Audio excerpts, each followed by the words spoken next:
Good morning. Happy Sunday. Today is a really bleak, rainy Sunday, but you know what? It's still exciting. It's still Sunday. 2 more Sundays down to go, and then, we get to have our Sunday school class again, hopefully. I'm so excited to see everyone again, and I miss everyone.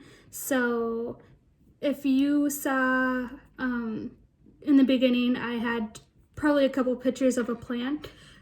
I have recently taken up gardening, and that's my first plant that hasn't died. It's a peppermint plant, and when I bought it, it was like literally like this big, and now it's like bigger and it's growing and it looks good. And peppermint, if you guys don't know, smells super good as well. So today, if you guys don't know, I actually name my plants as well.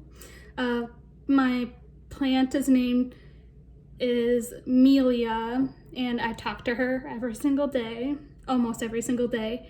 And then I usually move her around the house just so she gets the right amount of sunlight, because she's supposed to have a lot of sunlight. So I'm super excited about Melia. Hopefully by the time we have service and we are able to see each other, I'll bring her in and let everybody see how much she's grown.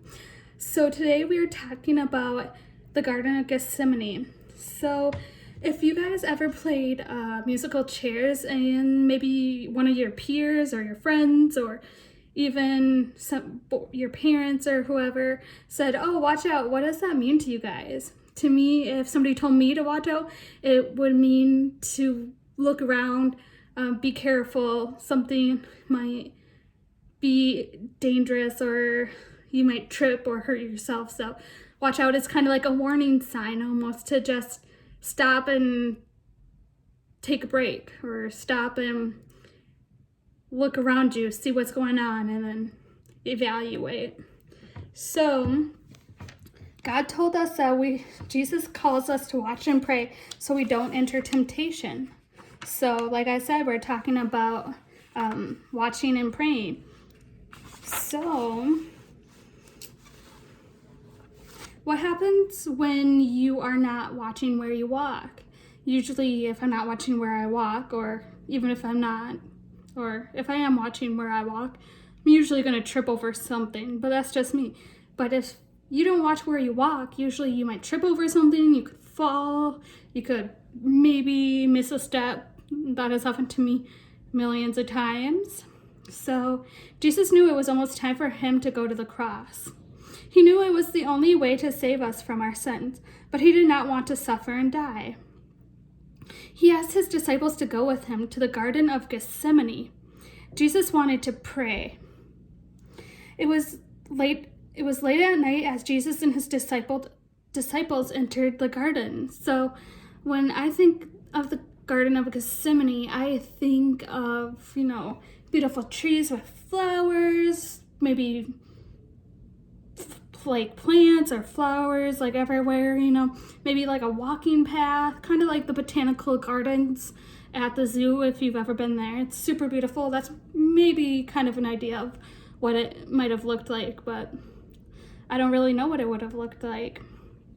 He knew it was time to die on the cross, but his disciples did not understand. Peter, James, and John sat down to rest, and Jesus walked away to pray. Jesus prayed hard. "Father, if possible, do not make me go to the cross, but I will do what you want, not what I want." Jesus went back to Peter, James, and John. They were sleeping instead of praying. Jesus woke them up and asked them, "Couldn't you stay awake with me and pray for 1 hour?" Then he told him, "Watch and pray that ye enter not into temptation. The spirit indeed is willing, but the flesh is weak." And that's from Matthew 26:41. Jesus went to pray again. He prayed so hard he started to sweat. He prayed, "Father, even if I must die on the cross, I will do what you want." After praying, Jesus returned to the disciples. They were still asleep. They were having problems watching and praying. Jesus' prayers helped him. He was tempted to do what he wanted. Instead, he did not Instead, he did what God wanted. He died on the cross to save us from our sins. So how can we watch and pray? I think we can watch and pray by,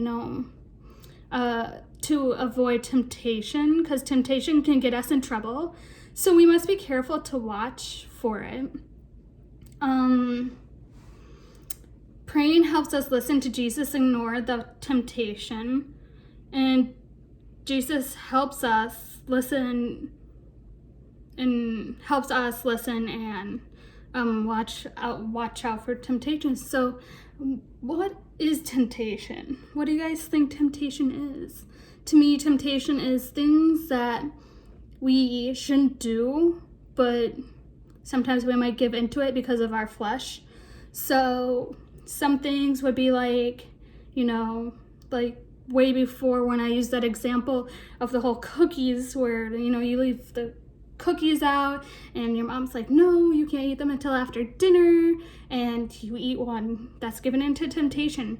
That's something you shouldn't have done, but you did it. And praying helps us not give into temptation. So I hope you guys all have a great week, and hopefully it won't be as rainy all this week as it is today. Can't wait to see you all. Bye.